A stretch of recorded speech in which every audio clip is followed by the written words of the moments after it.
نحمده ونصلي على رسوله الكريم اما بعد فاعوذ بالله من الشيطان الرجيم بسم الله الرحمن الرحيم رب اشرح لي صدري ويسر لي امري واحلل عقدة من لساني يفقهوا قولي. پہلے بات روزہ فرض ہے اہل ایمان پر.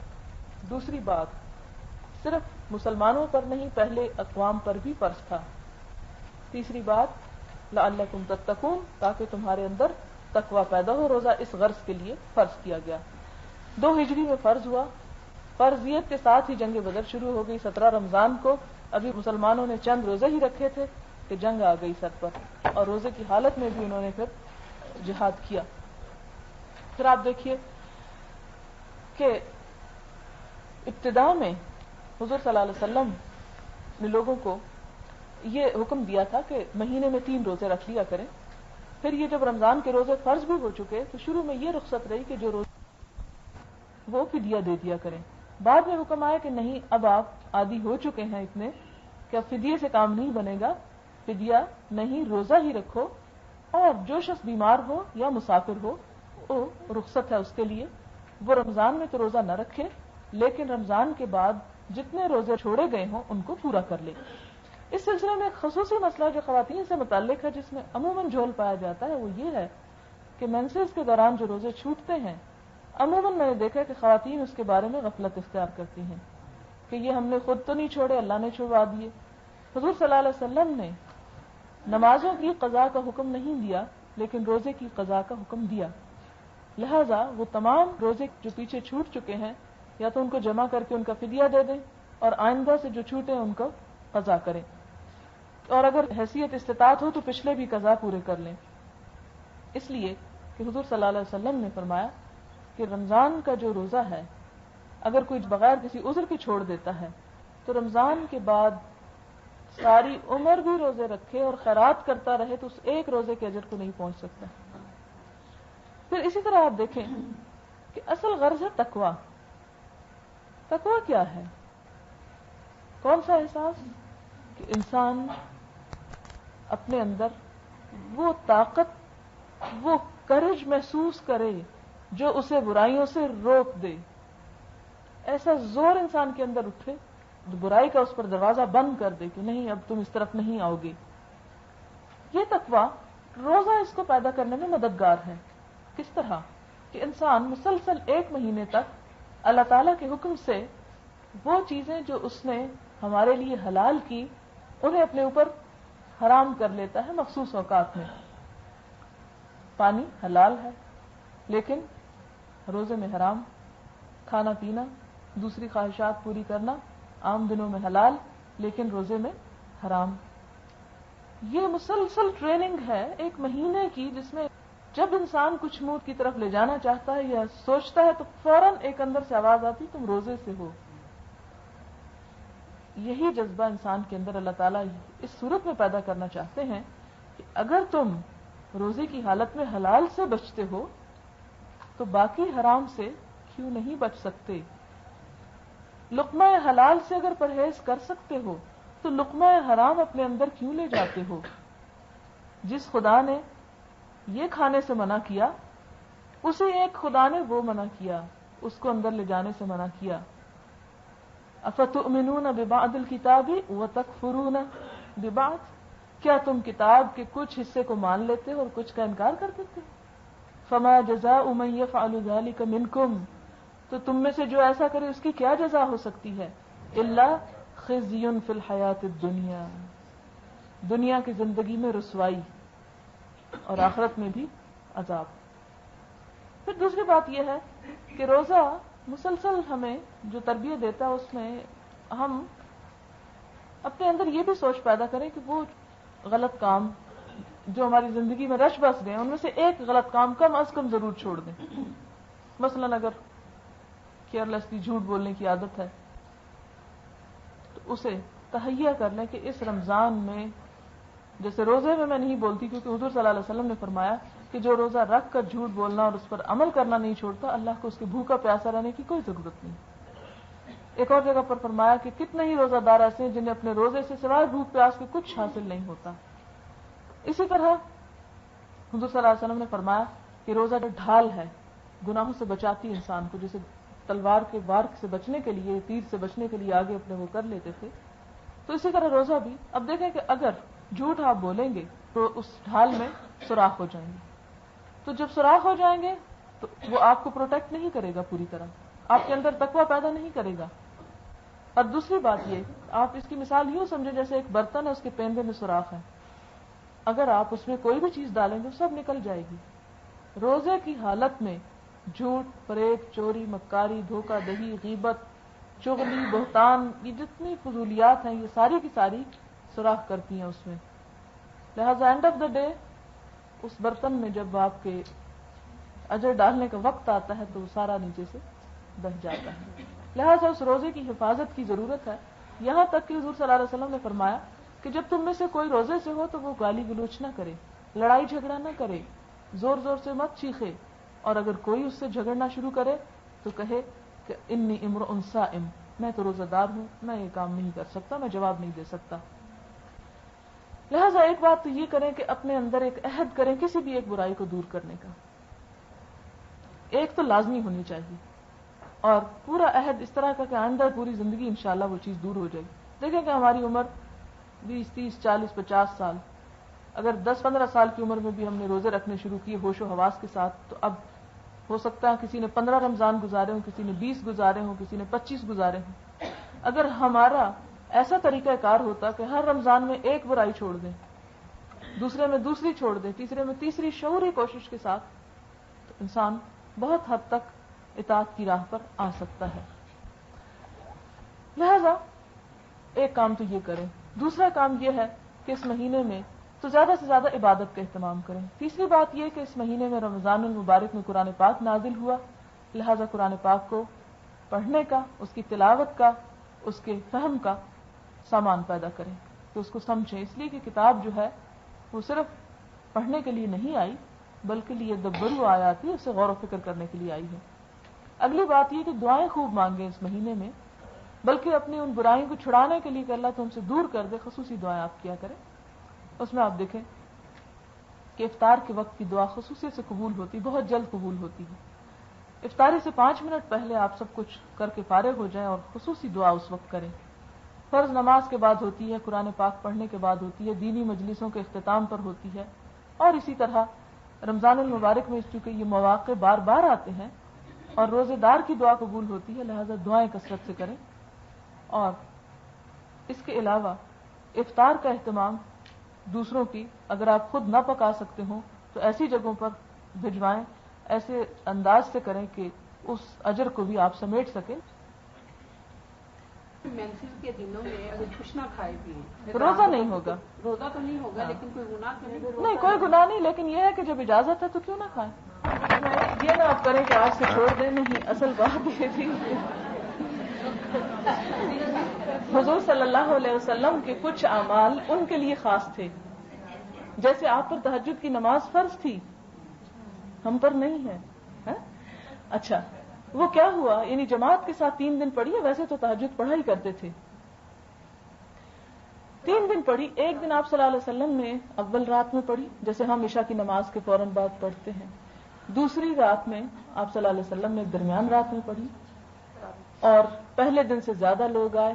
تیسری دن حالانکہ آخری حصے میں پڑھی رات کے، لیکن اور زیادہ لوگ آ گئے، تو آپ صلی اللہ علیہ وسلم نے چوتھے دن دروازہ بند کر لیا اور باہر نہیں آئے کہ ایسا نہ ہو کہ لوگوں کا اتنا شوق و ذوق دیکھ کر اللہ تعالیٰ اسے ہم پر فرض کر دیں، اور اگر فرض ہو جاتی پھر پکڑے جاتے.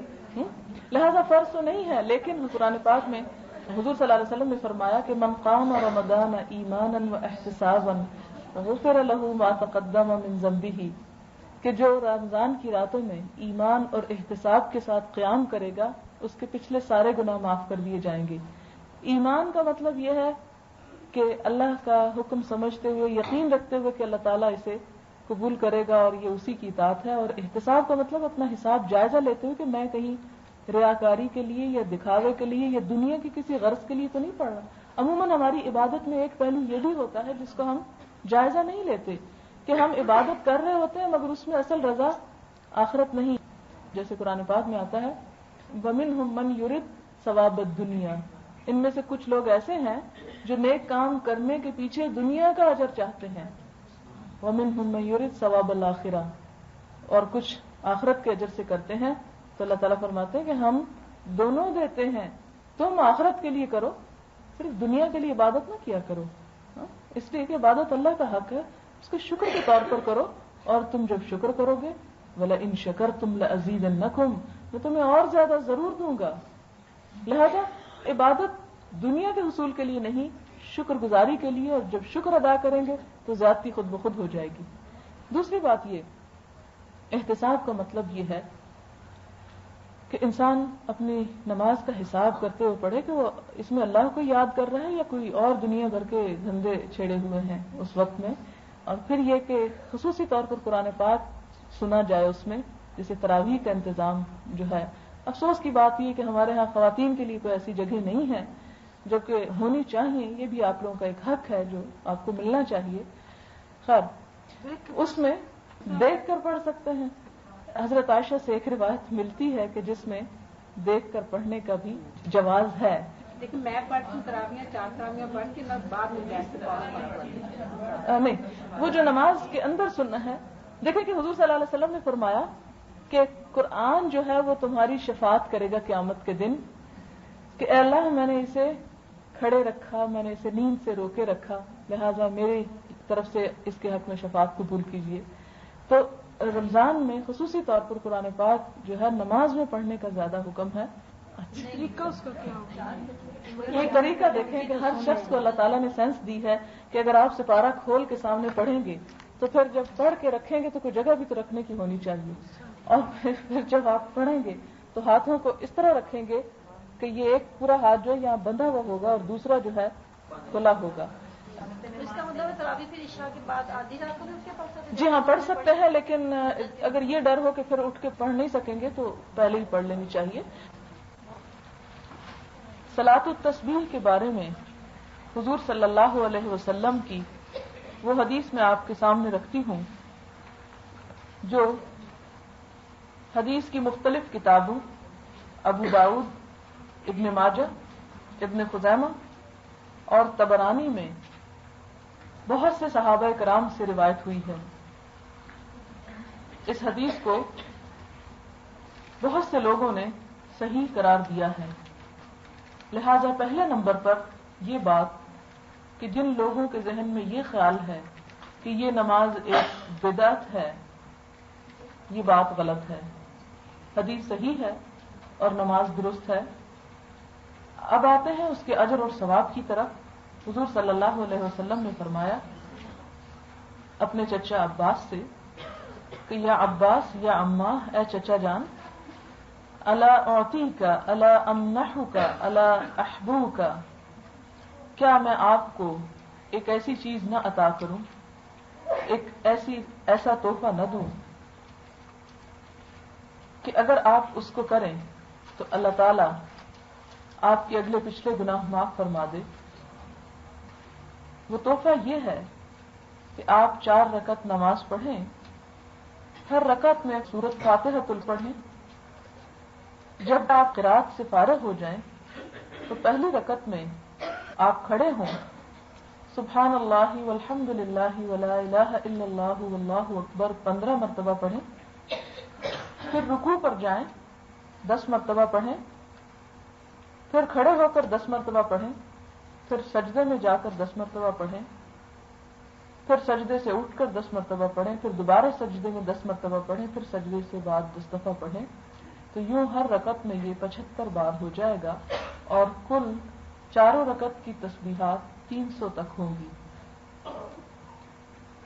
یہ طریقہ بتانے کے بعد حضور صلی اللہ علیہ وسلم نے فرمایا کہ اگر آپ ایسا کر سکیں کہ اسے ہر روز پڑھیں تو روز پڑھ لیں. اگر یہ ممکن نہ ہو تو ہفتے میں 1 مرتبہ، اگر یہ بھی ممکن نہ ہو تو مہینے میں 1 مرتبہ، اور اگر یہ بھی مشکل ہو تو سال میں 1 مرتبہ آپ اسے ضرور پڑھیں. اب یہاں پر یہ سوال پیدا ہوتا ہے کہ اس نماز سے گناہوں کی بخشش کا وعدہ ہے.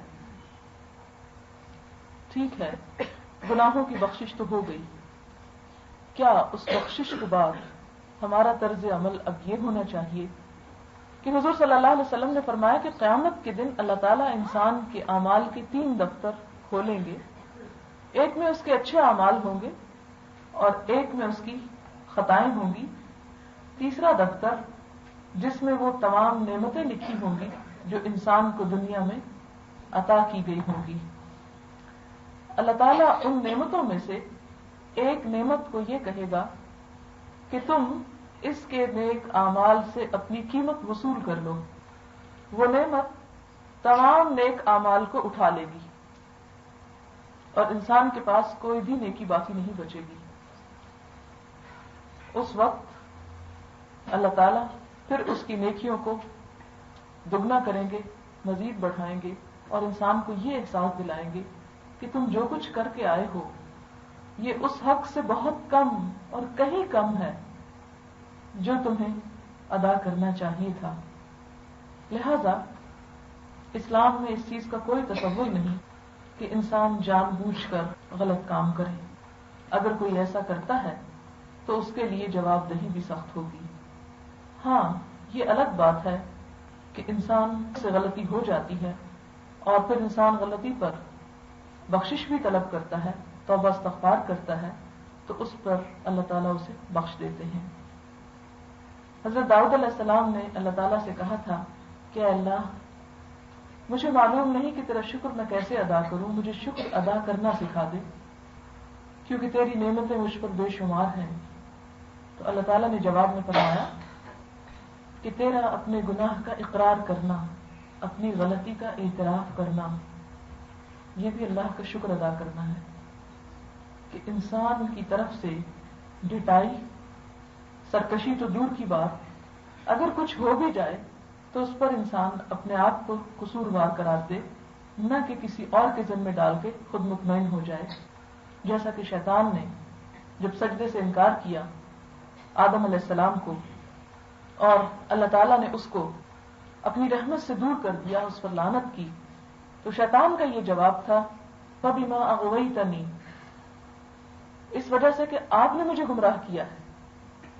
تو یہ ایک شیطانی طریقہ اور شیطانی سوچ ہے کہ انسان غلطی خود کرے اور اس کا ذمہ اللہ پر ڈال دے. خدا چاہتا تو مجھے ہدایت مل جاتی، خدا کی مرضی نہیں تو میں ہدایت کہاں سے پاؤں. یا یہ کہ چونکہ اللہ تعالیٰ نے ایسا موقع پیدا کیا، ہر چیز اس کے ہاتھ میں ہے، وہ چاہتا تو میں نہ کرتا. تو نہیں، بندہ مومن سے غلطی ہو جاتی ہے، وہ جان بوجھ کے نہیں کرتا، اور پھر کرنے کے بعد جہاں ندامت کا احساس اس کے اندر پایا جاتا ہے وہیں پر وہ توبہ بھی کرتا ہے. اس لیے کہ صرف ندامت کے احساس سے بھی گناہ نہیں معاف ہوتے جب تک کہ اس کے ساتھ ساتھ اللہ سے بخشش طلب نہ کی جائے.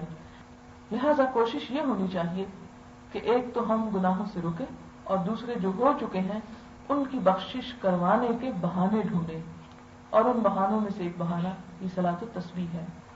پہلی بات تو یہ کہ یہ بخشش کا ایک بہت اچھا ذریعہ ہے. دوسری بات یہ جو عام طور پر لوگوں کے ذہن میں اٹھتی ہے کہ ٹھیک ہے، یہ تو آپ نے بتا دیا کہ صحیح حدیث ہے اور یہ نماز بھی درست ہے، لیکن آپ یہ جو جماعت سے اس کو پڑھتے ہیں اس کی کیا دلیل ہے؟ اکٹھے کیوں پڑھتے ہیں؟ الگ الگ پڑھی جائے. تو بات یہ ہے کہ نفل نماز حضور صلی اللہ علیہ وسلم سے جماعت کے ساتھ پڑھنے کی ہمیں دلیل ملتی ہے. مسلم کی روایت ہے، حضرت انس رضی اللہ تعالی عنہ بیان کرتے ہیں کہ حضور صلی اللہ علیہ وسلم ہمارے گھر تشریف لائے اور گھر میں صرف میں، میری والدہ اور میری خالہ تھی. میری والدہ نے انہیں ضیافت کے طور پر کچھ پیش کیا. جب حضور صلی اللہ علیہ وسلم کچھ کھا چکے تو آپ نے فرمایا قوموا فلأصلی بکم، اٹھو آؤ میں تمہیں نماز پڑھاؤں. فصلی بنا فی غیر وقت صلاۃ، تو آپ صلی اللہ علیہ وسلم نے ہم سب کو نماز کے وقت کے علاوہ، یعنی فرض نماز کے علاوہ نفل نماز پڑھائی اور جماعت سے پڑھائی. لہذا یہ دلیل ہے کہ نفل نماز اکٹھے پڑھی جا سکتی ہے. اس کے بعد تیسرا شبہ جو ہمارے دل میں پیدا ہوتا ہے وہ یہ کہ ٹھیک ہے، صلاۃ التسبیح بھی درست ہے، جماعت سے پڑھنا بھی درست ہے، لیکن عورت کیسے امامت کرا سکتی ہے؟ عورت جماعت نہیں کرا سکتی. وہ غلط فہمی بھی دور کر لیجئے. اس لیے کہ حضرت عائشہ سے روایت ہے کہ انہوں نے عورتوں کی جماعت کروائی اور ان کی صف کے درمیان میں ہی کھڑی ہوئی.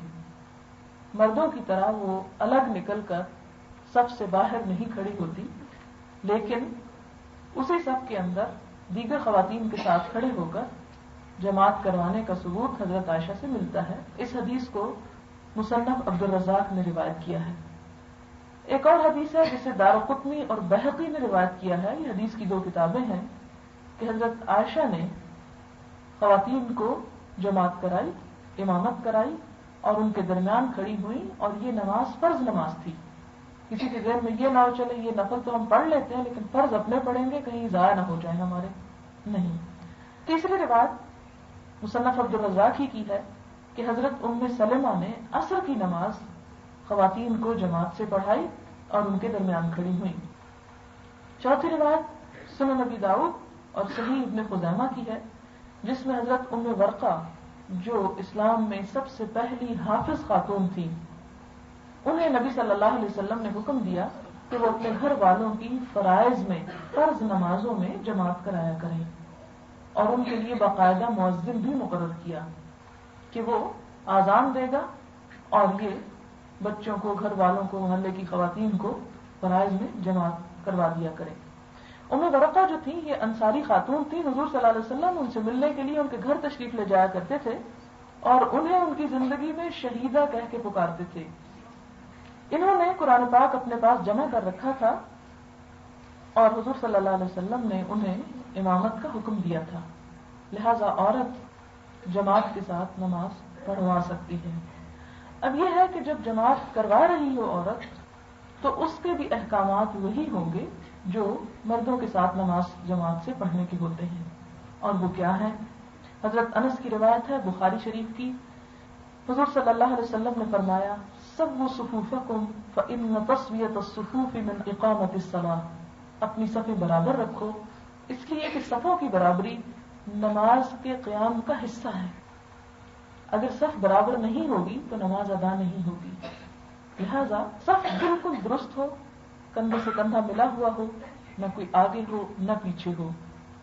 صفوں کی برابری کی زبردست تلقین کی گئی. ایک روز حضور صلی اللہ علیہ وسلم جماعت کے لیے کھڑے ہوئے اور تکبیر کہنے کو تھے کہ ایک شخص کو دیکھا کہ اس کا سینہ صف سے باہر نکلا ہوا ہے، آگے کو ذرا بڑھ کے کھڑا ہے. آپ صلی اللہ علیہ وسلم نے فرمایا برابر اور سیدھی کرو اپنی صفوں کو ورنہ اللہ تمہاری ذاتوں میں اختلاف ڈال دے گا. حضرت انس سے روایت ہے کہ حضور صلی اللہ علیہ وسلم نے فرمایا رسوا صفوفکم وقاربوا بینہا. صفیں بالکل درست سیدھی کرو اور ان کے درمیان قرب رکھو. یہ نہیں کہ ایک صف وہاں کھڑی ہے اور دوسری آدھے میں کھڑی اور تیسری وہاں کھڑی ہے. قاربوا بینہا، آپس میں انہیں قریب قریب رکھو. صرف اتنا فاصلہ اگلی صف کے درمیان ہونا چاہیے جس میں انسان آسانی سے سجدہ کر سکے. اسی طرح ایک اور مرتبہ حضور صلی اللہ علیہ وسلم نے 3 بار تاکید کر کے فرمایا کہ صف جو ہے وہ بالکل برابر کر لو. ایک اور مرتبہ حضور صلی اللہ علیہ وسلم نے فرمایا، ابو داؤد کی روایت ہے، آپ نے فرمایا شیطان کے لیے صفوں کے بیچ میں جگہ نہ چھوڑو، اور جو شخص صف ملائے گا اللہ بھی اسے اپنی رحمت سے ملائے گا، اور جو صف کاٹے گا اللہ بھی اسے کاٹے گا. پھر اسی طرح آپ صلی اللہ علیہ وسلم صف کے اندر آتے ادھر ادھر سے اور ہمارے سینوں اور مونڈوں کو برابر کرتے اور فرماتے آگے پیچھے مت ہو ورنہ تمہارے دل بھی مختلف ہو جائیں گے، تم نے تفرقہ بازی اور ایک دوسرے سے اختلاف پیدا ہو جائے گا. پھر اسی طرح آپ کو یاد ہو اقبال نے بھی کہا تھا کہ مسلمانوں میں خون باقی نہیں ہے، محبت کا جنون باقی نہیں ہے، صفے کج دل پریشان سجدہ بے ذوق کہ جذب اندروں باقی نہیں ہے. اور یہ واقعی آج کے مسلمان کی صحیح تصویر اقبال نے کھینچی کہ جتنا بھی سمجھاؤ کہ سب درست کرو پرواہ ہی نہیں اس بات کی. وہ کہتے ہیں شاید کوئی بیکار میں بول رہا ہے. اور خصوصی طور پہ اس کا مظاہرہ آپ وہاں دیکھیں حرم شریف میں جہاں عموماً خواتین کو علم نہیں ہوتا اور اگر کوئی بھولے سے ان سے کہہ بھی دے کہ ذرا ساتھ ہو جائیں تو میرے اپنے ساتھ یہ ہوا کہ کہنے لگی خاتون کہ مجبوری کیا ہے.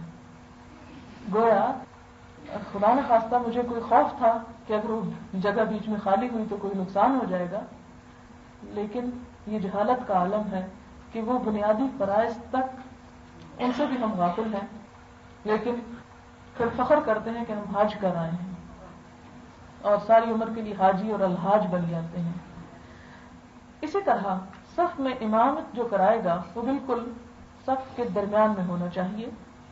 حضور صلی اللہ علیہ وسلم نے فرمایا توسط الامام وسد الخلل، امام کو درمیان میں رکھو، یعنی امام درمیان میں ہوگا اور دونوں طرف برابر کی صف پھیلے گی، یہ نہیں کہ وہ ایک کونے میں ہوگا یا دوسرے کونے میں، بالکل عین سینٹر میں۔ اسی طرح پیچھے اکیلے نماز پڑھنے سے بھی منع فرمایا۔ حضور صلی اللہ علیہ وسلم نے ایک شخص کو دیکھا کہ وہ صف سے پیچھے الگ ہو کے نماز پڑھ رہا ہے۔ وہ نماز جب پڑھ چکا تو آپ نے فرمایا کہ نماز لوٹاؤ، اس لیے کہ یہ نماز ہوئی ہی نہیں۔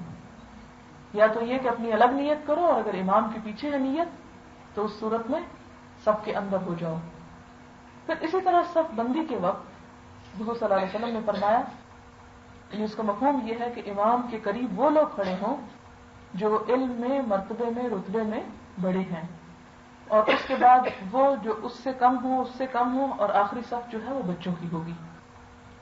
اسی طرح ایک اور اہم بات نماز جماعت کے ساتھ پڑھنے میں یہ ہے، بخاری اور مسلم کی روایت ہے، آپ نے فرمایا لا تبادر الامام، امام سے سبقت نہ کرو، اس سے آگے مت بڑھو، اذا کبر فکبروا، جب وہ اللہ اکبر کہہ چکے تو اللہ اکبر کہو، وَإِذَا قَالَ وَلَا الضَّالِّينَ، جب وَلَا الضَّالِّينَ بول چکے فَقُولُوا آمین، تو بعد میں آمین کہو، یہ نہیں کہ وہ وَلَا الضَّالِّينَ کہہ رہا ہے اور ساتھ آپ آمین کا شور مچا رہے ہیں۔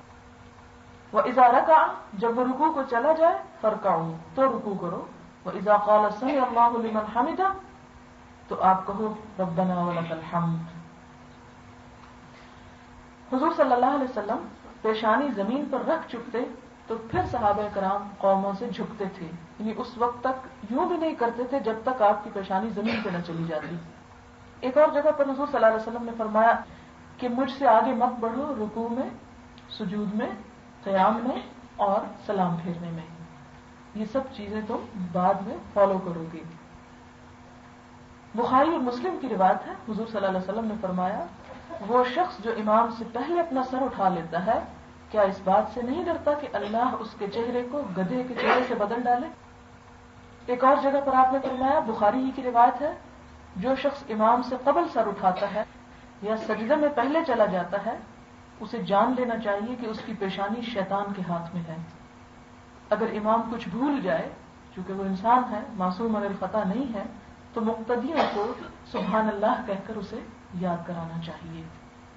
تو یہ چند چیزیں تھیں نماز باجماعت کے بارے میں جو ضروری طور پر معلوم ہونی چاہیے۔ اب آپ سوال کیجیے۔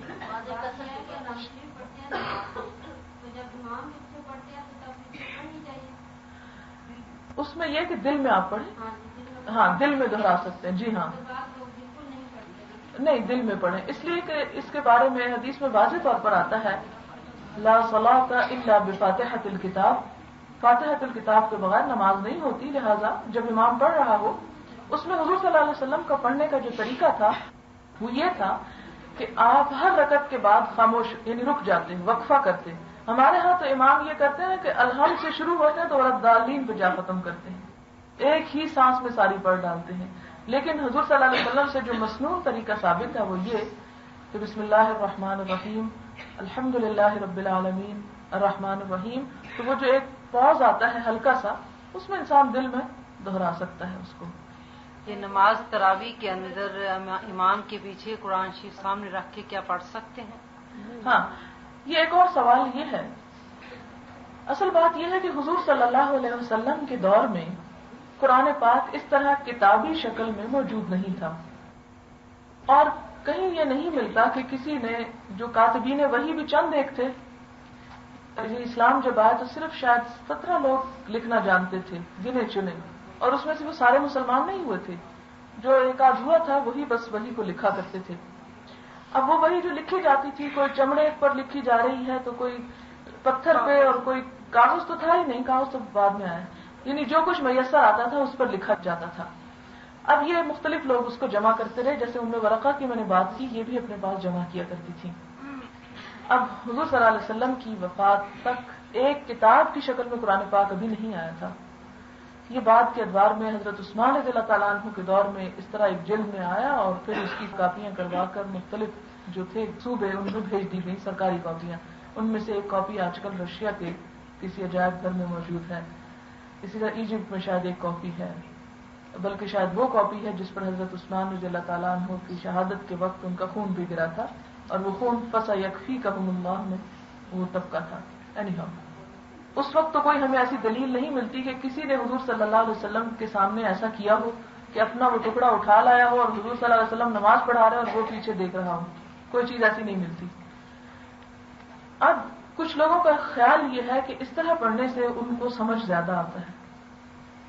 اب یہ ہے کہ آپ صلی اللہ علیہ وسلم سے نہ تو ہمیں اس کے جواز میں کوئی بات ملتی ہے، نہ نفی میں ملتی ہے، نہ منع کیا ہے، نہ حکم دیا ہے، نہ رخصت دی ہے. یہ بات کا ایک فعل ہے. اب دیکھیں کہ اس میں اگر کوئی شخص یہ گنجائش نکالتا بھی ہے کہ اس سے کوئی فرق نہیں پڑتا کیونکہ آپ نے نہیں روکا، تو واقعی نہیں روکا. لیکن فرق یہ پڑتا ہے کہ آپ کے اس پکڑنے سے آپ کو تو توجہ زیادہ مل جاتی ہے، لیکن باقی لوگ اس سے ڈسٹرب ہوتے ہیں. پھر اس میں یہ ہے کہ مصحف کو بھی تھوڑا سا وہ مشکل پڑتی ہے کہ آپ اسے نیچے لے جاتے ہیں تو کہاں رکھیں گے، پھر اٹھائیں گے، پھر آپ کھولیں گے، پھر اس کے ورقے ڈھونڈیں گے، پھر امام کہیں پڑے گا، پھر دیکھیں گے نہیں یہ نہیں پیچھے ہے، پیچھے نہیں آگے ہے. اس سے نماز کی توجہ جو ہے اس میں خلل اندازی ہو جاتی ہے، اور وہ آپ کو نہیں دوسروں کی اذیت کا اگر باعث بنتا ہے تو یہ کام نہ ہو. پھر ایک اور بات یہ کہ نماز میں جب لوگ نماز پڑھ رہے ہوں تو حضور صلی اللہ علیہ وسلم نے اس وقت اونچی آواز میں باہر کے لوگ یعنی جو نماز نہ پڑھ رہے ہوں ان کو بھی منع کیا کہ وہ اونچی آواز میں قرآن پاک نہ پڑھیں، تلاوت نہ کریں. ایک دفعہ آپ صلی اللہ علیہ وسلم مسجد میں تشریف لائے اور کچھ لوگ وہاں پر تلاوت کر رہے تھے اور کچھ لوگ نماز پڑھ رہے تھے. آپ نے فرمایا سنو لوگوں، جب کوئی شخص نماز پڑھ رہا ہوتا ہے تو وہ اپنے رب سے سرگوشیاں کر رہا ہوتا ہے، لہٰذا کوئی دوسرا شخص اسے اذیت نہ دے، یعنی اس کی آواز اونچی کر کے اپنی تو اس کی نماز میں خلل نہ ڈالے. لہٰذا نہ تو آپ اس طریقے سے خلل ڈالیں، نہ آپ دوسرا یعنی اگر امام پڑھ رہا ہے تو پیچھے آپ کو بھی خوش قسمتی سے وہ آیتیں آتی ہیں تو آپ اس کو ظاہر کرنے کے لیے اونچی آواز میں مت پڑھیں. اور دوسری بات یہ کہ جب نماز شروع ہو جائے تو باتیں نہیں ہونی چاہیے. ہمارے یہاں لوگ کہتے ہیں اتنی کچی نماز ہے کہ اتنی سی بات سے وہ ساری توجہ چھوٹ جائے گی اس کی. ہاں واقعی کچی ہے، اس لیے کہ انسان کو سب سے زیادہ نماز میں جو مشکل کام ہے یہ وضو بھی کر لیتا ہے، وہ آیات وغیرہ بھی پڑھ لیتا ہے، کھڑا بھی ہو جاتا ہے، لیکن توجہ قائم کرنا سب سے مشکل کام ہے، اور جتنا مشکل ہے اتنا ہی اہم بھی ہے. لہذا کوئی شخص کسی دوسرے کی توجہ کو کم کرنے کا تو باعث نہ بنے، اگر بڑھا نہیں سکتا تو اس کو کم بھی نہ کرے. لہذا آج بھی میں نے دیکھا کہ جب ہم نماز ابھی شروع کر چکے تھے تو سامنے سے وہ باتوں کی وجہ سے جو مجھے تکلیف پہنچی اس سے میری پوری یعنی جسے کہتے ہیں نا کہ ایک لطف نماز کا وہ چھن گیا، اور جس سے آپ سب متاثر ہوئے. یعنی آپ کو تو شاید احساس یعنی ٹھیک ہے آپ لیٹ آئے کوئی بات نہیں، وجہ ہو گئی کوئی. پھر جب آپ نے دیکھا کہ اس میں جگہ نہیں ہے تو صبر کر کے ایک طرف خاموشی سے تسبیحات سنتے رہیں. اس میں اب آپ اتنی کیوں یعنی حضور صلی اللہ علیہ وسلم نے مسجد میں بھاگنے سے منع کیا کہ چاہے جماعت کھڑی ہوگی مت بھاگو، اس لیے کہ وہ مسجد کے احترام کے خلاف ہے. آپ نیت لے کر آئے تھے، آپ کو اس نیت کا اجر مل گیا. لیکن یہ ہے کہ اب آپ آئے ہیں، اب آپ ایک سے کچھ کہہ رہے ہیں، دوسرے سے کچھ کہہ رہے ہیں، کسی کو کوئی مشورہ دے رہے ہیں، کوئی اور تبصرے کر رہے ہیں، تو اس سے کیا ہوگا؟ سب کی نماز کو تکلیف ہوگی، یعنی سب متاثر ہوں گے. لہٰذا مسجد میں جائیں یا کہیں بھی کوئی نماز پڑھ رہا ہو، کسی گھر میں پڑھ رہا ہو، تو کوشش یہ کریں کہ آپ کی کسی حرکت سے اس کے اس فعل میں کمی بیشی نہ ہو، ورنہ اس کے ذمہ دار پھر آپ ہوں گے. جی آپ سوال کریں. جی جی جی ہاں وہ میرے علم کے مطابق یہ ہے کہ وہ جب نکل آتا ہے نا وہ دیا ہوتا ہے، یعنی اس سے 10 منٹ پہلے جو ہے وہ رکھنا چاہیے، کیونکہ 8 منٹ اس کو نکلنے میں لگتے ہیں. پھر جو سورج اندر باہر ہوتا ہے وہ مطلب یہ کہ 45 ٹائم کیا ہوا ہے 35 تک پڑھ لینا چاہیے. ہاں احتیاط کا تقاضا یہ ہے، لیکن یہ ایک بات بھی تصدیق کرنے کے قابل ہے کہ وہ کیا ٹائم دیا ہوتا ہے.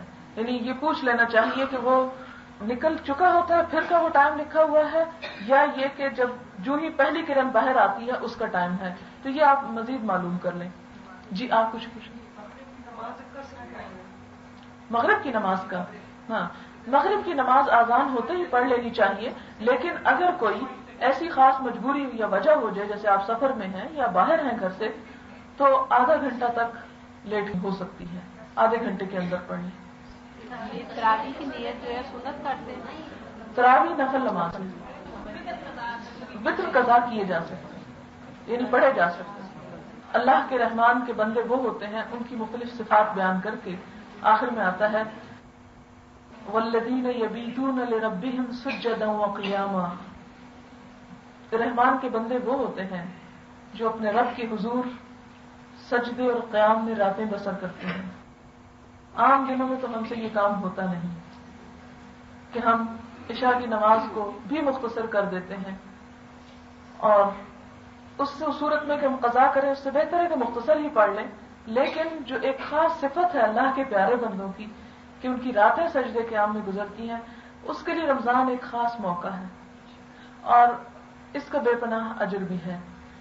وہ کس طرح کی نفل نماز ہے، اور رمضان المبارک میں نفل نماز فرض کے برابر اجر پاتی ہے، لہذا فرض کے برابر جب آ جاتی ہے تو پچھلی کسی نماز میں کوئی کمی کوتاہی ہو اس کا بھی ایک طرح کا کفارہ ہوگی۔ جی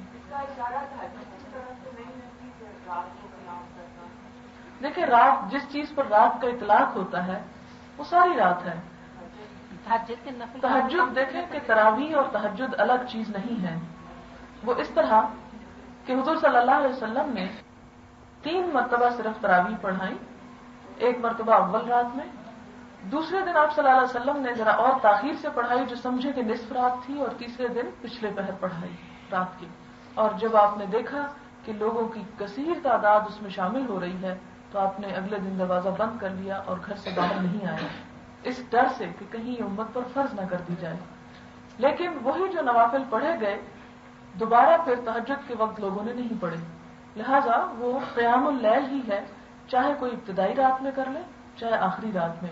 ابتدائی رات میں ہم لوگ اس لیے کرتے ہیں، عموماً جو رواج پا گیا ہے وہ یہ کہ سارے دن کے روزے کے بعد پھر انسان اگر سو جائے تو صبح شاید اتنی یکسوئی سے موقع نہ ملے سحری کے وقت اٹھ کر پڑھنے کا، لہذا ایسا نہ ہو کہ وہ اجر بالکل ہی چلا جائے، حالانکہ سو کر اٹھ کر جو پڑھی جاتی ہے اس کا اجر کہیں زیادہ ہے، لیکن اس بات سے بچنے کے لیے کہ بالکل ختم نہ ہو جائے اسے پڑھ لینا چاہیے۔ اصل جو سنت سے اعتکاف ثابت ہے وہ پورے آخری عشرے کا ہے، اور حضور صلی اللہ علیہ وسلم نے ہمیشہ 10 دن کا کیا، صرف آخری سال میں 20 دن کا کیا۔ اس کی وجہ یہ تھی کہ ایک سال کسی وجہ سے وہ پورا نہیں ہو سکا تھا تو اس کی قضا دی اور 20 دن کا کیا، ورنہ یہ کہ مسنون اعتکاف جو ہے وہ کیا ہے، وَأَنْتُمْ عَاكِفُونَ فِي الْمَسَاجِدِ، مسجدوں میں تم اعتکاف کرو۔ تو اب عورت جو ہے، ہمارے ہاں تو نماز پڑھنے کی مسجدوں میں جگہ نہیں تو اعتکاف کہاں جا کر کرے گی؟ ازواج مطہرات نے حضور صلی اللہ علیہ وسلم کے ساتھ مسجد میں اعتکاف کیا، یہ بات یعنی حدیث سے ثابت ہے۔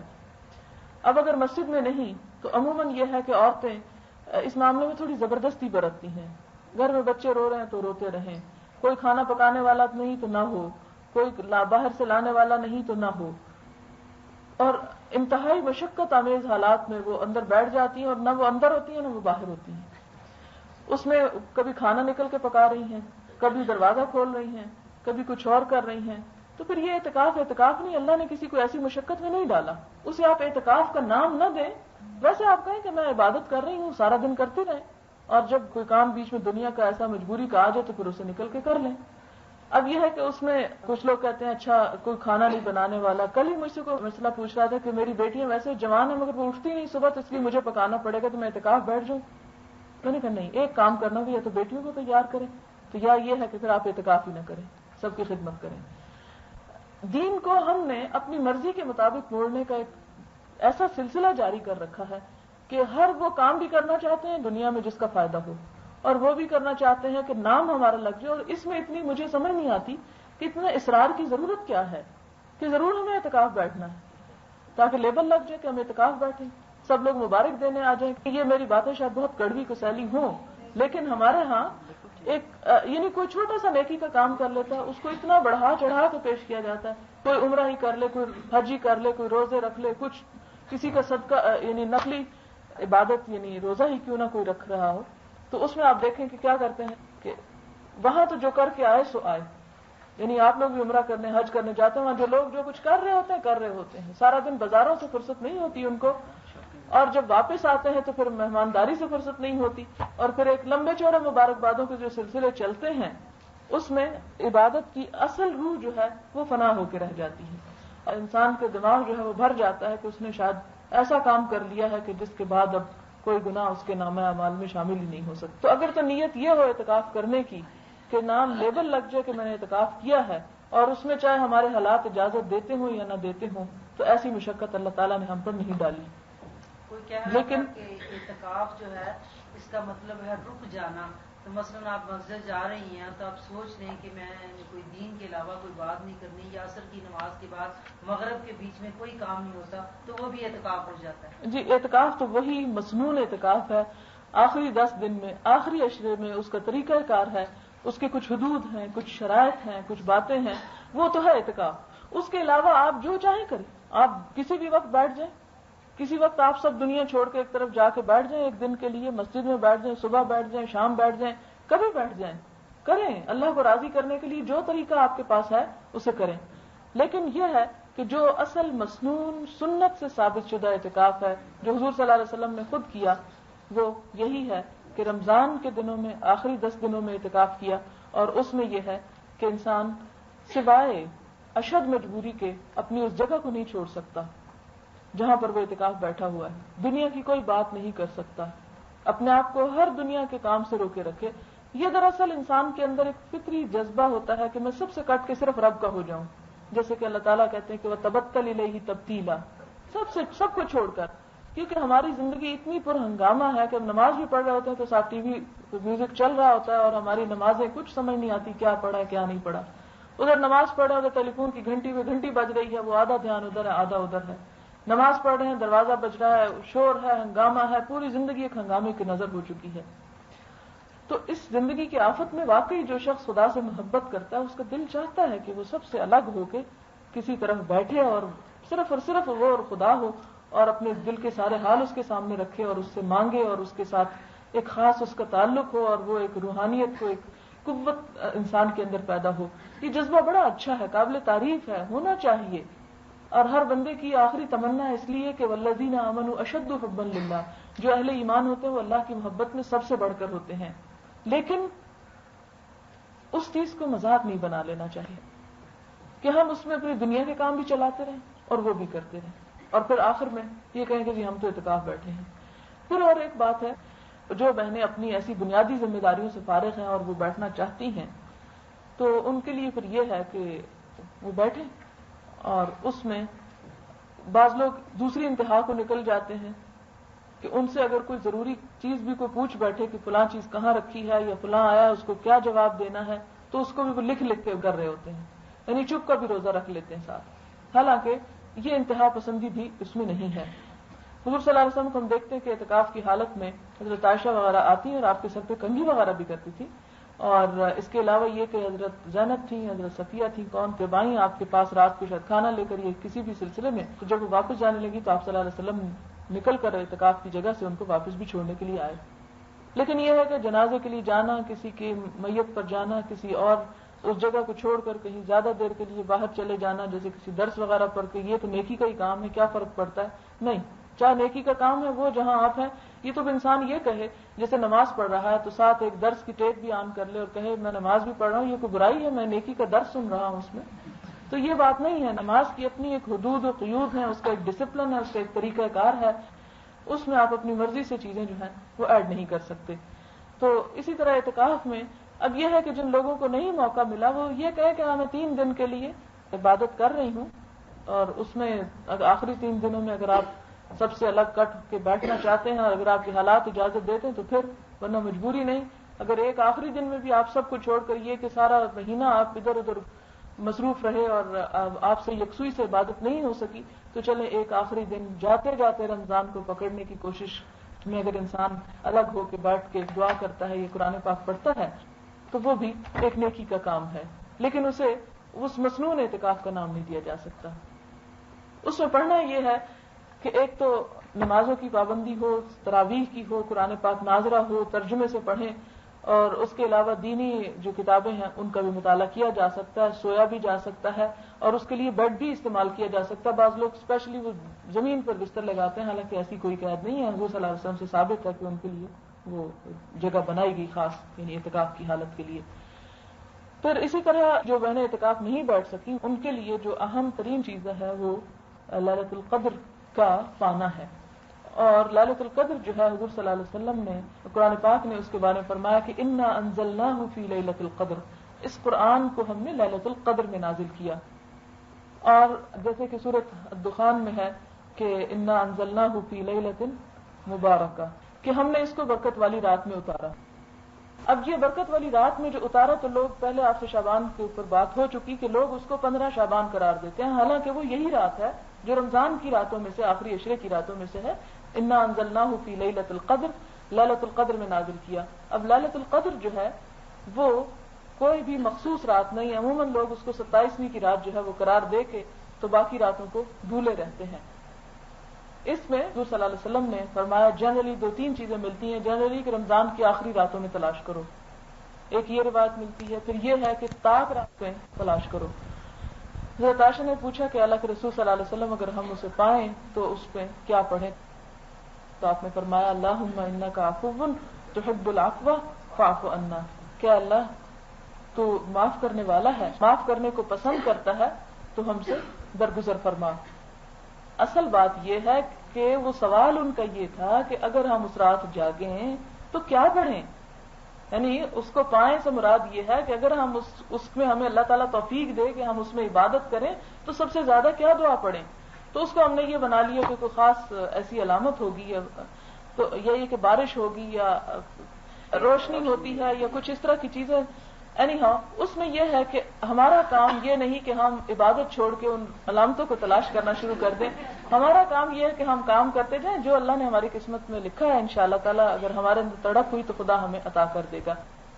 اب یہ ہے کہ اللہ تعالیٰ فرماتے کہ لیلۃ القدر خیر من الف شہر، 1000 مہینوں سے بہتر ہے.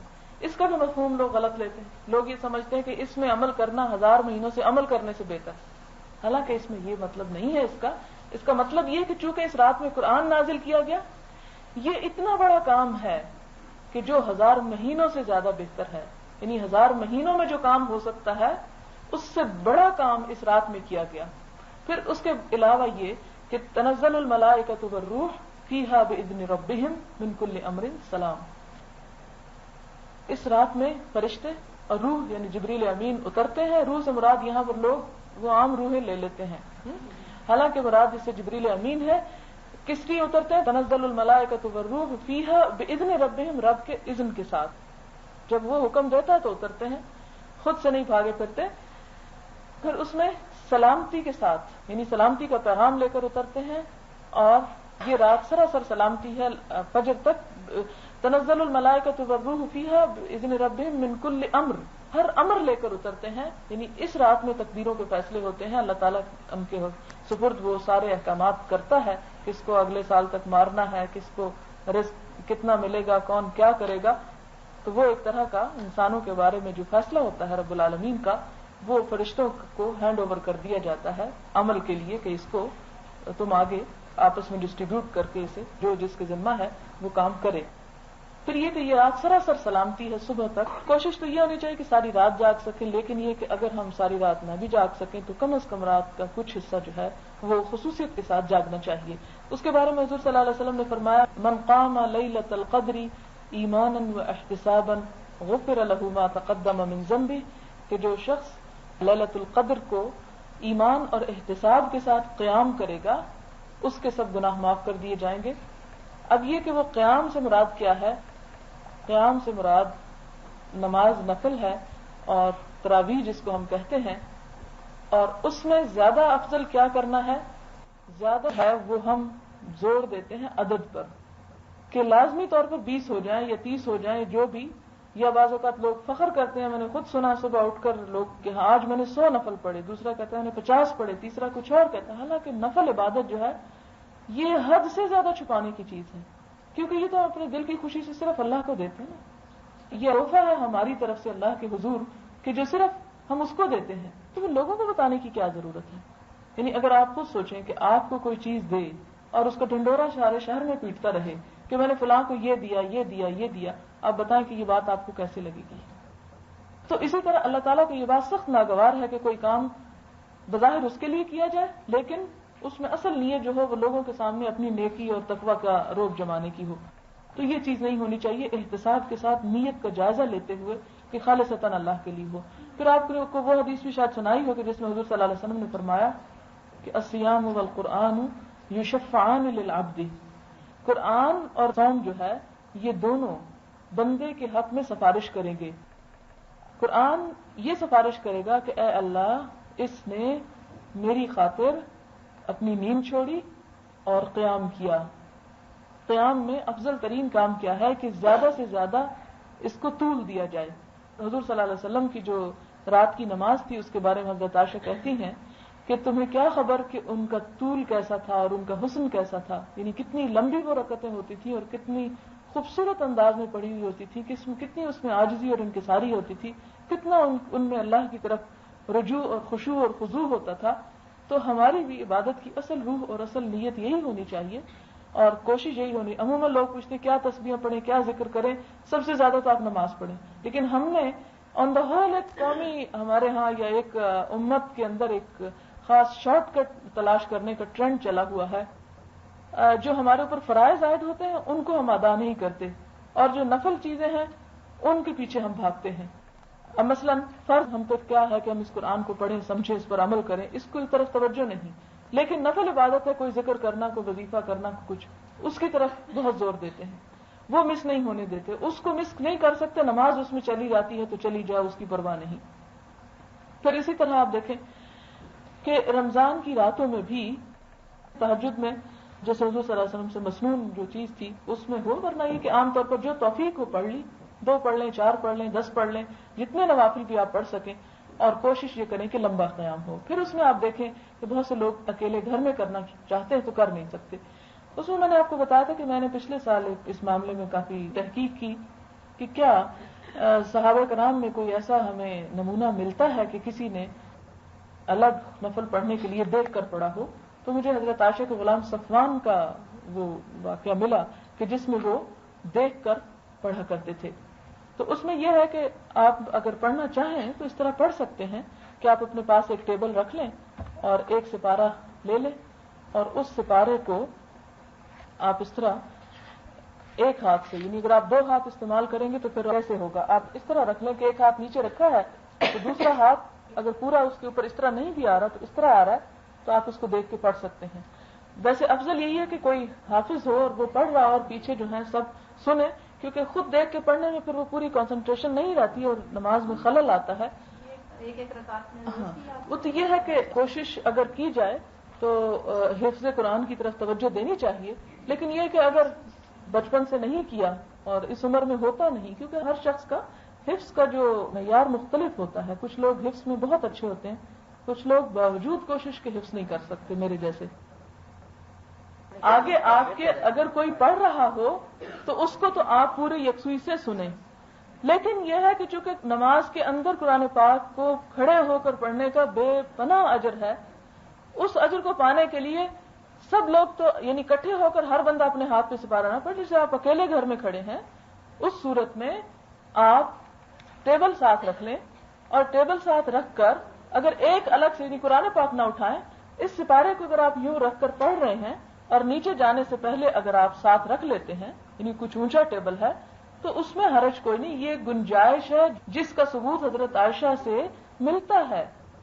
اس صورت میں جبکہ انتہائی مجبوری ہو اور جب آپ کے گھر کے پاس مسجد ہے اور آپ جا بھی سکتے ہیں تو صرف اس لیے کہ نہیں میں خود پڑھ سکتا ہوں اس کو کھول کے، تو یہ کم تر درجہ ہے. اصل جو درجہ ہے وہ وہی ہے کہ آپ کوئی پڑھ رہا اور اس کے پیچھے سنیں. اس لیے کہ حضور صلی اللہ علیہ وسلم کو خود بھی حالانکہ ان کے اوپر قرآن پاک نازل ہوتا تھا پھر بھی وہ قرآن پاک جو ہے یعنی دوسروں سے سنا کرتے تھے.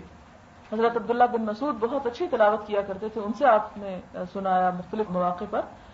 تو یہ ایک گنجائش ہے کہ اگر کوئی شخص طویل قیام کرنا چاہتا ہے تو اگر اس کو 10-12 صورتیں آتی ہیں وہ بار بار وہ پڑھتا بھی ہے تو ایک بہت طویل قیام نہیں ہو سکتا 20 منٹ 25 منٹ آدھے گھنٹے کا. جی آپ جیسے ایک ہی ملک میں اس سے تو صرف 10 راتوں سے بھی تو فرق آ جاتا ہے. اصل بات یہ ہے کہ اللہ تعالیٰ نے ہمیں مکلف کیا ہے اس چیز کا کہ ہم اپنے علاقے کے چاند کے مطابق روزہ رکھیں. اللہ تعالیٰ کو ہم سے کہیں پہلے پتا تھا کہ زمین گول ہے اور بیک وقت پوری زمین پر چاند نظر آ ہی نہیں سکتا، لہذا وہ فرق تو پڑے گا. اب آپ دیکھیں کہ دن جو ہوتی ہے یا رات جسے عربی میں کہتے ہیں وہ 24 گھنٹے کی ہوتی ہے، ٹھیک ہے. اب اس میں اگر ایک حصہ کہیں پر دن ہے اور کہیں رات ہے اور کہیں وہ دوسرا دن ہو چکا ہے تو اس میں اللہ تعالیٰ کے لیے یہ بات کوئی مشکل نہیں کہ اس علاقے کے اس جگہ کے لوگوں کے مطابق ان کو یعنی دینا تو اس نے سب کو ہے. یہ نہیں کہ وہ صرف سعودی عرب والوں کو لیلۃ القدر دے گا اور ہمیں نہیں دے گا، وہ ہمیں بھی دے گا، سب کو دے گا، پوری دنیا میں جہاں بھی لوگ بستے ہیں. لیکن اس کا رحمت ہمارے پیمانوں سے کہیں وسیع ہے، چونکہ اس نے ہمیں مشقت میں نہیں ڈالا. وہ چاہتا تو ہمیں یہ کہتا کہ جو حرم میں چاند نظر آتا ہے سب دنیا اس کو فالو کرے. اب دوسرے علاقوں میں اسی وقت جب دن ہو تو وہ جب وہاں روزہ ہے دن میں اور وہاں رات ہے تو وہ رات کو پھر کیا روزہ رکھے ان کے چاند کے نظر آنے کے وقت کے مطابق؟ نہیں. اللہ تعالیٰ نے ہماری سہولت کے لیے یہ بات ہمیں کہی کہ ہر علاقے اور ہر جگہ کے لوگ جو ہیں وہ خود دیکھ کر اس کے مطابق روزہ رکھیں.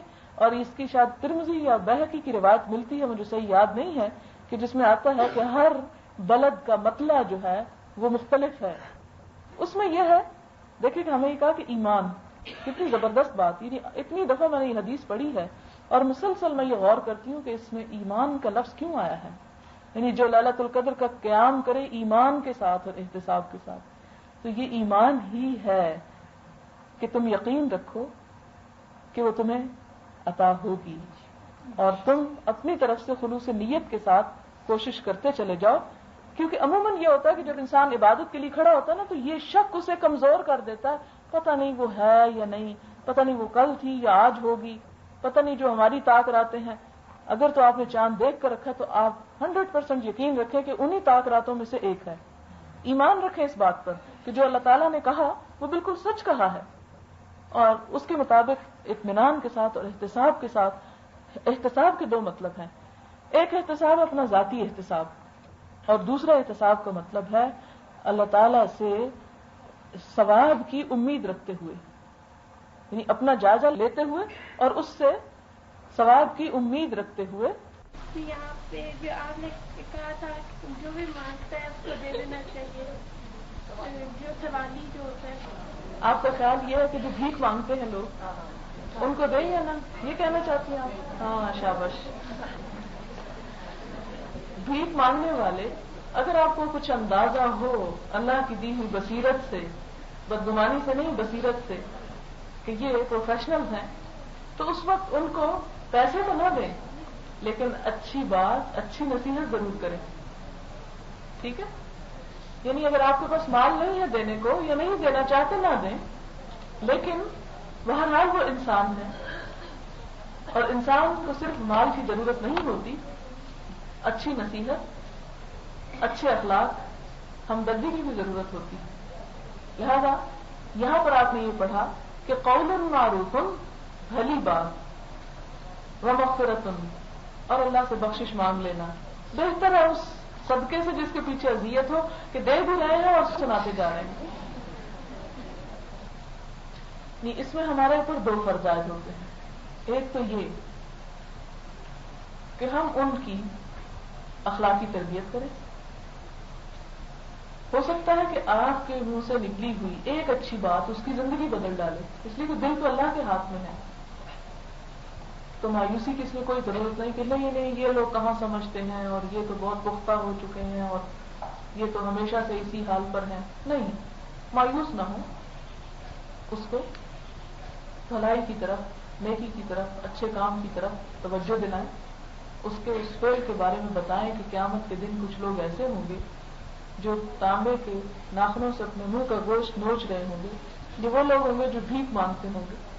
تو اگر لوگوں کو صحیح معنوں میں دین کا فہم اور سمجھ ہو جائے تو شاید کوئی بھیک مانگتا ہوا نظر نہ آئے. رمضان المبارک کا یہ آخری جمعہ ہے، جمعۃ الوداع.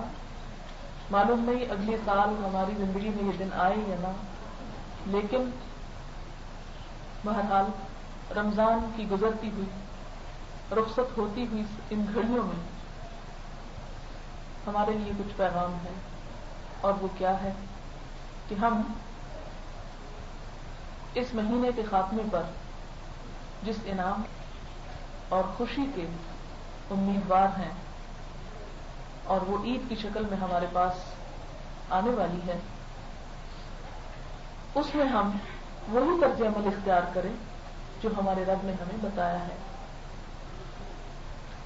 عید جو ہے یہ صرف مسلمانوں کے لیے نہیں بلکہ اس سے پہلے قوموں کے پاس بھی خوشی کے دن ہوا کرتے تھے۔ حضرت عیسیٰ علیہ السلام کی وہ دعا تھی یہ کہ ربنا انزل علینا مائدۃ من السماء تکون لنا عیدا لاولنا وآخرنا وآیۃ منک وارزقنا وانت خیر الرازقین، کہ اے پروردگار تو آسمان سے ہمارے لیے ایک خوان اتار کہ ہمارے پہلوں اور پچھلوں کے لیے عید ہو اور ایک نشانی، اور تو سب دینے والوں میں اچھا دینے والا ہے۔ عید کا لفظ جو ہے وہ عود سے نکلا ہے۔ عود کا مطلب ہوتا ہے لوٹنا اور بار بار آنا۔ محاورہ میں خوشی اور مسرت کے دن کو کہا جاتا ہے جو ہر سال اہل اسلام میں نہایت اس کو احتشام سے منایا جاتا ہے۔ اب یہ ہے کہ یہ عید شروع کب ہوتی ہے؟ چاند نظر آنے پر، جس کے بارے میں ہلال عید پیچھے آپ پڑھ بھی چکے ہیں دوسرے پارے میں، یسألونک عن الأہلہ قل ہی مواقیت للناس والحج، لوگ آپ سے چاند کے بارے میں سوال کرتے ہیں، انہیں بتا دیجئے کہ یہ لوگوں کے وعدے کے وقت اور حج کے موسم کے لیے ہے، یعنی وقت کو جاننے کا ایک ذریعہ ہے۔ عید کو پہچاننے کا ذریعہ بھی یہ چاند ہی ہے۔ اب یہ ہے کہ جس رات کو عید ہوتی ہے، جسے ہم چاند رات کہتے ہیں یا شب عید کہتے ہیں، اس رات کو عموماً لوگوں کے اندر خوشی کی ایک لہر دوڑ جاتی ہے، اور اس خوشی کے اظہار کے لیے لوگ مختلف طریقے اختیار کرتے ہیں۔ اللہ سبحانہ وتعالی اپنے فرشتوں سے پوچھتا ہے، اور فرشتے بھی اس وقت دنیا والوں کی عید پر خوش ہو رہے ہوتے ہیں، ان سے پوچھتا ہے کہ بتاؤ جب مزدور اپنی مزدوری پوری کر چکے تو اس کی کیا جزا ہے؟ یعنی ان میرے بندوں نے پورا مہینہ روزے رکھے، نمازیں پڑھی، قرآن پاک پڑھا، اب ان کی جزا کیا ہے؟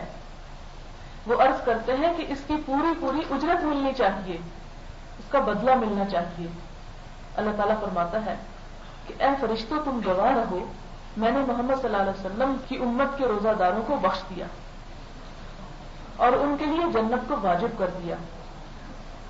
اب اس رات میں کرنا کیا چاہیے؟ کیا بازاروں میں نکل جائیں، مردوں کے ہاتھ میں ہاتھ دے کے چوڑیاں پہننا شروع کر دیں، مہندی کے ٹھپے لگوانے لگے، خوب بن سنور کے وہ ایک ظاہری سا دوپٹہ جو ہمارے سروں پہ رمضان کی کسی برکت کی وجہ سے آ گیا، کیا اس خول کو اتار پھینکیں؟ اب کیا ہوگا؟ اس رات میں کیا کرنا چاہیے؟ اور ہمارے ہاں جو زور پکڑتا جا رہا ہے وہ یہ کہ ہر سال زیادہ سے زیادہ لوگ اس رات کو وہ اصل کام کرنے کی بجائے ان خرافات میں مشغول ہو جاتے ہیں جن سے روکا گیا، اور جن سے روکنے کے لیے رمضان آیا۔ تو گویا پہلے ہی اللہ کے چاند دیکھتے ہی وہ سب کچھ پیچھے، اور پھر شیطان کھل گیا اور ہم بھی اس کے ساتھ دوڑ لگانے کو تیار ہو گئے۔ اب آپ دیکھیں کہ اس رات کو کرنا کیا چاہیے؟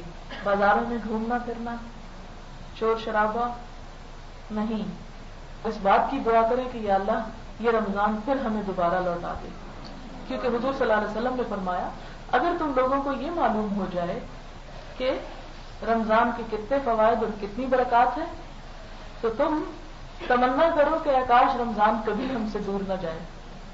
اسی لیے اہل ایمان عید کا چاند نظر آنے پر جہاں خوش ہوتے ہیں وہاں ان کی آنکھوں سے آنسو بھی چھلک جاتے ہیں، کیونکہ وہ اس عظیم مہینے کے رخصت ہونے پر اداس بھی ہو جاتے ہیں۔ عید کی صبح ہو گئی، رات گزر گئی، صبح ہو گئی، اب کیا کرنا ہے؟ ہر طرف چہل پہل ہے۔ آج کے دن اللہ تعالیٰ بے شمار فرشتوں کو روزہ داروں کے استقبال کے لیے رضاکارانہ حیثیت سے ہر گلی کوچے اور راستوں میں کھڑا کر دیتا ہے۔ ہر طرف فرشتے پھیل جاتے ہیں عید کی صبح کو، اور آپ دیکھتے ہوں گے کہ عید کی صبح کا سورج ایک خاص قسم کی تسکین اور ایک خاص قسم کے روشنی کے ساتھ نظر آتا ہے۔ عید کی صبح کو اللہ تعالیٰ بہت سارے فرشتوں کو شہروں میں بھیجتا ہے. وہ گلی کوچوں اور راستوں میں کھڑے ہو کر پکارتے ہیں، جن کی پکار کو انسان اور جنات کے علاوہ سب سنتے ہیں. فرشتے کہتے ہیں، اے امت محمدیہ کے لوگوں، تم اپنے رب کریم کی طرف نکلو جو بہت انعام دیتا ہے اور بڑے بڑے گناہوں کو بخش دیتا ہے. جب روزہ دار عید گاہ میں پہنچ جاتے ہیں تو اللہ تعالیٰ ان فرشتوں سے فرماتا ہے، ان مزدوروں کا بدلہ کیا ہونا چاہیے جنہوں نے اپنے پورے کام کر دیے. فرشتے جواب دیتے ہیں، اے ہمارے معبود اور آقا، ان کا بدلہ یہی ہونا چاہیے کہ ان کی پوری مزدوری دے دی جائے. اللہ تعالیٰ فرماتا ہے، اے فرشتوں تم گواہ رہو کہ ان کے رمضان کے روزے اور نماز کی وجہ سے میں ان سے خوش ہو گیا، ان کو بخش دیا. اللہ تعالیٰ فرماتا ہے، اے میرے بندو تم مجھ سے مانگو، میں اپنی عزت اور جلال کی قسم کھا کر کہتا ہوں کہ اس اجتماع میں دنیا اور آخرت کی جو کچھ بھلائی مجھ سے مانگو گے وہ میں دوں گا اور تمہارا خصوصی خیال رکھوں گا. اور جب تک تم مجھ سے خوف کھاتے رہو گے میں تمہاری خطاؤں اور لغزشوں سے درگزر کرتا رہوں گا. اور مجھے اپنی عزت و بزرگی کی قسم کہ نہ تمہیں ذلیل اور رسوا کروں گا اور نہ مجرمین کے سامنے تمہاری فضیحت کروں گا. تم سب کو میں نے معاف کر دیا. تم نے مجھے راضی کرنا چاہا تو میں تم سے راضی ہو گیا. یہ انعام اور بخشش سن کر فرشتے خوشیاں مناتے ہیں. صدقہ فطر. فطر کے معنی ہے روزہ کھولنا. چونکہ روزے کی حالت میں کوئی لغو یا بےہودہ بات ہو ہی جاتی ہے اور کچھ گناہ کے کام بھی ہو جاتے ہیں، اس لیے جب رمضان شریف ختم ہو جائے تو روزہ کھلنے کی خوشی اللہ تعالیٰ کے شکریہ اور اپنے گناہوں کے کفارے میں صدقہ و خیرات کرنے کو صدقۃ الفطر کہتے ہیں. صدقۃ الفطر گھر کے ہر فرد پر فرض ہوتا ہے، ہر اس بندے پر فرض ہے جس کے پاس ایک دن کا بھی کھانا موجود ہو، یعنی غریب، امیر، فقیر، جو بھی روزہ دار ہو سب کے اوپر صدقہ فطر ہوتا ہے. حضور صلی اللہ علیہ وسلم نے زکوٰۃ الفطر کو فرض کیا ہے جو لوگوں کو لغو بےہودہ گناہ سے پاک کر دیتا ہے. غریبوں محتاجوں کو کھانا مل جاتا ہے. جو عید کی نماز سے پہلے ادا کرے گا اس کی یہ زکوٰۃ قبول ہوگی اور جو عید کے بعد ادا کرے گا وہ صرف صدقہ ہوگا، فطر نہیں ہوگا، اس کا فرض ادا نہیں ہوگا. یہ صدقہ جیسے کہ میں نے پہلے بھی کہا کہ تمام لوگوں پر فرض ہے، خواہ امیر ہو یا غریب ہو، عورت، آزاد، غلام، چھوٹا بڑا، حتیٰ کہ اس دن پیدا ہونے والا بچہ، اس کی طرف سے بھی یہ صدقہ دیا جاتا ہے. حضور صلی اللہ علیہ وسلم نے فرمایا، آگاہ ہو جاؤ، صدقۃ الفطر ہر مسلمان مرد، عورت، آزاد، غلام، چھوٹے بڑے سب پر واجب ہے. حضرت ابن عمر رضی اللہ تعالیٰ عنہ روایت کرتے ہیں کہ حضور صلی اللہ علیہ وسلم نے صدقۃ الفطر کو فرض کیا ہے 1 سا پونے 3 سیر کے قریب کھجور یا 1 سا جو. اب دیکھیں کہ اگر ہم کھجور کا حساب لگائیں تو وہ تو 3 کلو، پونے 3 کلو، آپ دیکھیں 15 روپے کی کوئی نہیں آئے گی. اور اگر جو کا یا گندم کا حساب لگائیں تو وہ شاید اتنے میں 10 روپے میں، میرا نہیں خیال کہ پونے 3 کلو جو ہے وہ پڑتی ہو. اینی ہاؤ اصل مصنون چیز یہ ہے کہ وہ راشن نکالا جائے، لیکن اگر کوئی شخص وہ نہیں نکال سکتا اور ہمارے ہاں جو ہے وہ بہت مشکل ہے تو اس صورت میں پیسے سیکنڈری پرائرٹی ہے. اب اس کے بعد آپ دیکھیں حضور صلی اللہ علیہ وسلم نے فرمایا عیدگاہ جانے سے پہلے یہ صدقہ ادا کر دو. یہ بخاری کی روایت ہے. یہ صدقہ کن لوگوں پر لگتا ہے؟ انہی لوگوں پر جن پر زکوٰۃ لگتی ہے. اس کے لیے مالک نصاب ہونا ضروری نہیں. جس کے پاس ایک روز کی خوراک سے زائد غلہ اور کھانے کی چیز ہو اس پر بھی صدقۃ الفطر واجب ہے کیونکہ وہ بھی روزہ دار ہے. حضور صلی اللہ علیہ وسلم نے فرمایا 1 سا گیہوں چھوٹے بڑے دونوں آدمیوں، آزاد، غلام، مرد، عورت کی طرف سے صدقۃ الفطر نکالا جائے. غنی کے گناہ کو اللہ تعالیٰ معاف کر دے گا اور غریب کو اس سے زیادہ دے گا جتنا کہ اس نے صدقہ دیا ہے. یعنی یہ ایسا موقع ہے جس کو غریبوں پر بھی فرض کیا گیا اور یہ انہیں بشارت دی گئی کہ ان کے دینے سے اللہ ان کو اور زیادہ دے گا، لہذا وہ دینے سے گھبرائے نہیں. اسی طرح یہ صدقہ فطر جو ہے رمضان کے آخری دن کے سورج غروب ہونے کے بعد تک ہوتا ہے، یعنی اس وقت تک بھی آپ دے سکتے ہیں. اس صدقہ کو روزہ کھولنے کا صدقہ اس لیے کہا جاتا ہے کہ افطار آفتاب غروب ہونے کے بعد ہی کیا جاتا ہے. حضور صلی اللہ علیہ وسلم کو اس کو زکوٰۃ الفطر فرمایا، اس لیے اپنی رمضان کے آخری دن آفتاب کے غروب کے بعد سے صدقۃ الفطر واجب ہو جاتا ہے اگر کوئی اس سے پہلے رمضان میں نکال دے. اور ویسے بھی یہ کہ غریبوں کے گھروں تک وقت پر پہنچایا جائے تاکہ وہ بھی اپنا آٹا، دال، چاول جو خریدنا ہے خرید سکیں.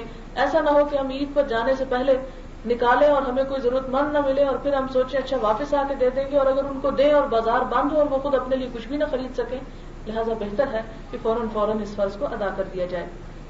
بخاری میں کہ صحابہ کرام عید الفطر سے 1-2 دن پہلے ہی صدقۃ الفطر نکال دیا کرتے تھے۔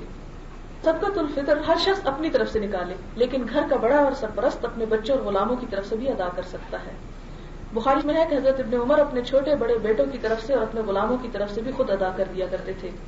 صدقۃ الفطر کے لیے روزہ دار ہونا شرط نہیں، جن لوگوں نے روزے نہیں رکھے ان پر بھی فرض ہے۔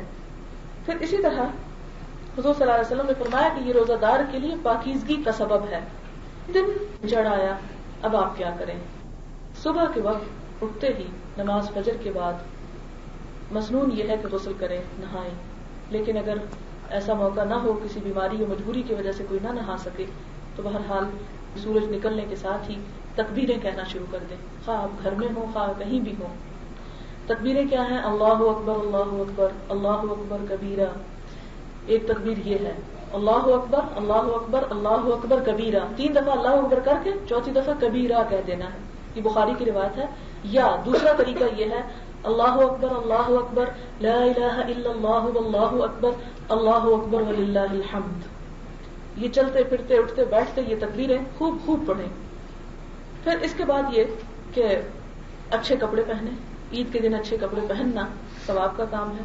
خوشبو لگائیں، خواتین کے لیے وہ خوشبو اچھی ہے جس کا رنگ ہو مگر خوشبو تیز نہ ہو، اس لیے کہ حضور صلی اللہ علیہ وسلم نے بڑی شدت کے ساتھ منع کیا ہے اور اتنی سخت الفاظ فرمائے کہ جو عورت اس طرح خوشبو لگا کر باہر نکلے کہ جس کی خوشبو مردوں تک پہنچے، اس کی فرض نماز گھر آ کر اس وقت تک ادا نہیں ہوگی جب تک وہ غسل نہ کر لے، یعنی اتنی شدید قسم کے الفاظ ہیں۔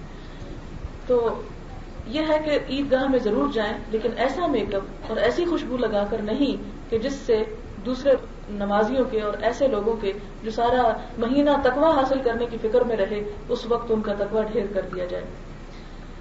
پھر اسی طرح جہاں عورتوں کے لیے سونا اور ریشم جو ہے وہ جائز ہے، وہاں مردوں پر منع ہے۔ حضور صلی اللہ علیہ وسلم نے فرمایا ریشم اور سونا پہننے والے مردوں پر جنت کی نعمتیں اللہ تعالی حرام کر دیتا ہے اور جہنم کی بھڑکتی ہوئی آگ میں رسوا اور ذلیل کر کے داخل کرے گا۔ ان کو سخت ترین عذاب ہوگا، ان پر اللہ کی رحمتیں نازل نہیں ہوتی اور ممکن ہے کہ دنیا میں بھی اللہ تعالیٰ ان کی صورتیں بدل دے۔ اس دن گھر سے نکلنے سے پہلے کیا کریں؟ میٹھا کھا کر نکلیں۔ اس میں حضور صلی اللہ علیہ وسلم کا طریقہ کار تھا، کھجوریں کھایا کرتے تھے۔ یعنی بعض اوقات خواتین میٹھے پکانے میں اتنی دیر لگا دیتی ہیں کہ وہ عید کے لیے نہیں نکل سکتی، یا گھر والے مرد جو ہیں عید پر نکل جاتے ہیں اور وہ کچھ بھی کھا کے نہیں جاتے، انہیں بھوکا بھیج دیتے ہیں۔ تو اس کا بہترین حل یہ ہے کہ آپ پیچھے سے بے شک گھنٹوں پکاتی رہیں، لیکن کھجوریں جو ہیں رمضان میں ہر گھر میں موجود ہوتی ہیں، وہی کھجوریں طاق تعداد میں 1 3 5 7 حضور صلی اللہ علیہ وسلم 7 تک کھجوریں کھا کر نکلا کرتے تھے۔ پھر اسی طرح کہ عیدگاہ کو پیدل جانا زیادہ بہتر ہے، لیکن اگر قریب نہ ہو تو سواری پر جانا بھی منع نہیں ہے۔ صرف مرد نہیں بلکہ عورتیں بھی عید پڑھنے کے لیے نکلیں۔ بخاری اور مسلم کی روایت ہے کہ آپ صلی اللہ علیہ وسلم نے فرمایا کہ اگر عورت کے پاس چادر وغیرہ نہ ہو تو دوسری عورت کے چادر میں چھپ کر چلی جائے، لیکن جائے ضرور۔ اسی طرح آپ نے فرمایا کہ جن عورتوں کو نماز نہیں پڑھنا، یعنی مینسز وغیرہ کا مسئلہ ہے، کوئی نفاس ہے، تو وہ بھی نکلیں۔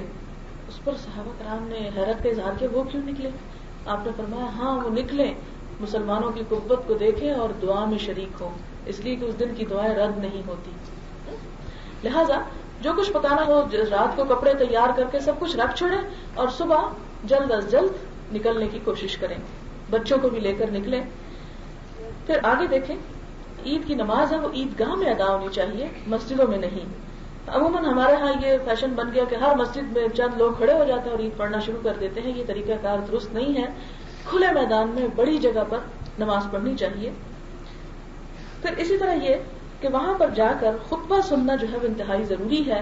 خطبے کے دوران بالکل بات نہیں کرنی چاہیے، حتیٰ کہ حضور صلی اللہ علیہ وسلم نے فرمایا کہ اگر خطبے کے دوران تم اپنے بھائی کو یہ کہو گے کہ چپ کرو تو یہ بھی تم نے لغو بات کی۔